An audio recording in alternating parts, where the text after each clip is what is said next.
Okay, this is part 2 of our lesson 2.1 AP Calculus curriculum, defining average and instantaneous rates of change at a point.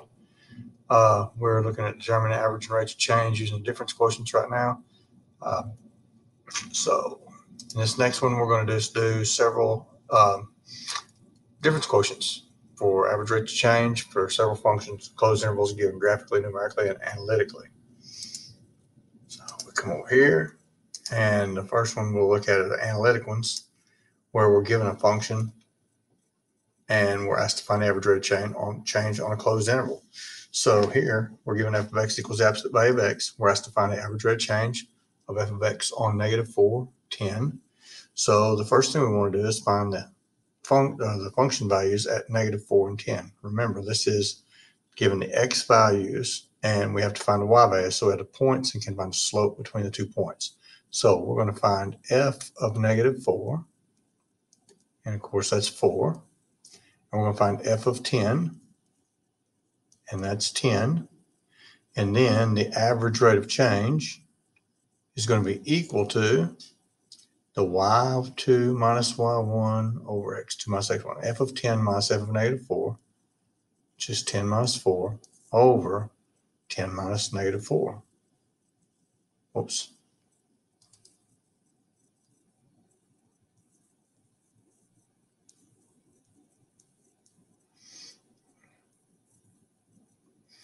So in this case, we have 6 over 14, which you can leave in this form, or you can leave in this form, or you could reduce it and get 3 over 7.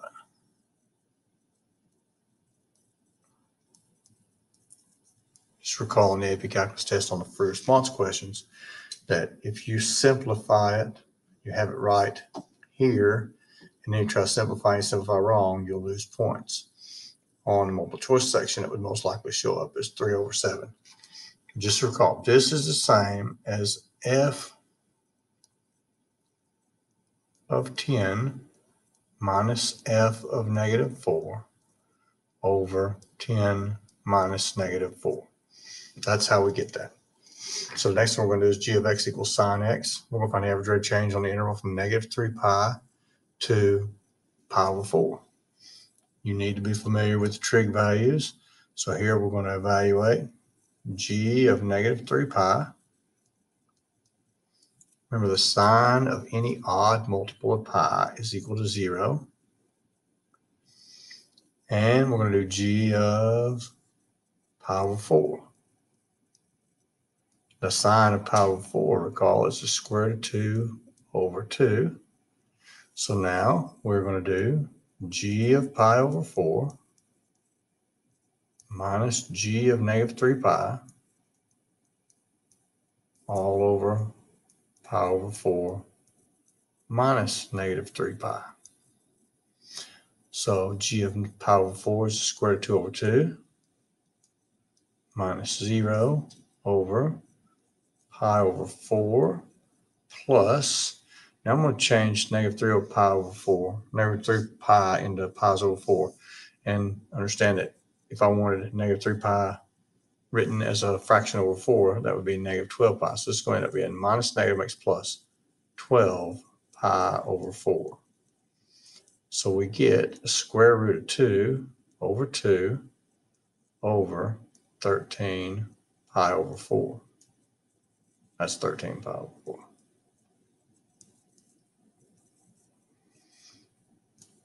Again, you could have left it like this on an open response, but on multiple choice, you might just simplify it more. And remember, when we divide by a fraction, we multiply by the reciprocal. So this would be the square root of 2 over 2 times 4 over 13 pi. So this answer might show up as, well, 4 divided by 2 is going to simplify to 2 square roots of 2 over 13 pi. Then let's look at this h, where we find 2 times cosine pi over pi x. We find the average rate of change of h of x on -3 to 1/2. So again, we're going to evaluate h at 3 and -3 and 1/2. So h of -3 is equal to 2 cosine 3 pi. And recall that any odd multiple of pi, cosine of any odd multiple of pi is -1. So this is going to be -2. Then we're going to do h of, and this is going to be 1/2, which is 2 times cosine times pi of pi times 1/2, which is pi over 2. And remember, the cosine of pi over 2 is 0, so this all goes to 0. And so now when we do h of 1/2 minus h of -3 over 1/2 minus -3, we get 0 minus -2 over 1/2 plus negative, minus negative makes plus. So 1/2, and then 3 expresses a fraction over 2 is 6/2. So we end up with 2 over 7/2.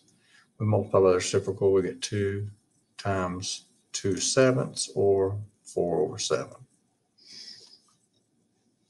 And that's how we get the average rate of change for the functions on when we're given the functions in explicit form or in analytic form. Here we're given two functions as tables. Find the average rate of change of this f of x on the interval from -1 to 3. So we look at the point where x is -1 and the point where x is 3, and we do f of 3 minus f of 1 over 3 minus 1. And f of 3 is 12, f of -1 is 0, 3 minus -1, sorry about that. So that's going to give us 12 over 4, which is 3. And we do g of x down here. We're going to find the average rate of change on g of x on -3 to 5. So again, we look at the point where x is -3 and the point where x is 5, and we find g of 5 minus g of -3 over 5 minus -3. G of 5 is 2. G of -3 is -5. 5 minus -3 is going to be 8, or 5 plus 3. So we end up with 5 plus -2, or sorry, 2 plus 5 is going to be 7 over 8. Then we look at it graphically, and we're looking at the average rate of change of f of x here on -1 to 2. So I'm going to look here at -1, this function, the y value is going to be 1, and at 2, the y value is going to be 2. So the points on the function on this closed interval from -1 to 2 are the points 2, 2, and -1, 1. So we're going to find f of 2 minus f of 1 over 2 minus -1. F of 2 is 2 minus f of 1, -1 is 1 over 2 minus -1. So it's 2 plus 1. So this is going to be 1 over 3. That's the average rate of change on the interval from -1 to 2. We'll do the same kind of thing here on our next function. This one we're going to go from the interval -2.5 to 0. So I'm going to come over here in this space. Whoa, it's like maybe we can move it up like that. That's good.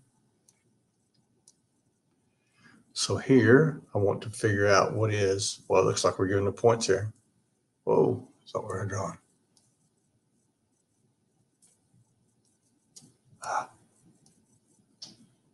We're given the point -2.50 and the point 0.03. So if we want to find the average rate of change on -2.5 to 0, we're going to do f of 0 minus f of -2.5 over 0 minus -2.5. F of 0 is 3. F of -2.5 is 0. And this is going to be over 2.5. So 3 over 2.5 is going to be our answer. If that was showing up in a multiple choice, 2.5 might be expressed as 5 halves, so that you end up with 3 over 5 halves is the same as 3 times 2 over 5, which is 6 over 5. And that's how we do average rates of change, given graphs, tables, so graphically, numerically, well, or analytically as functions.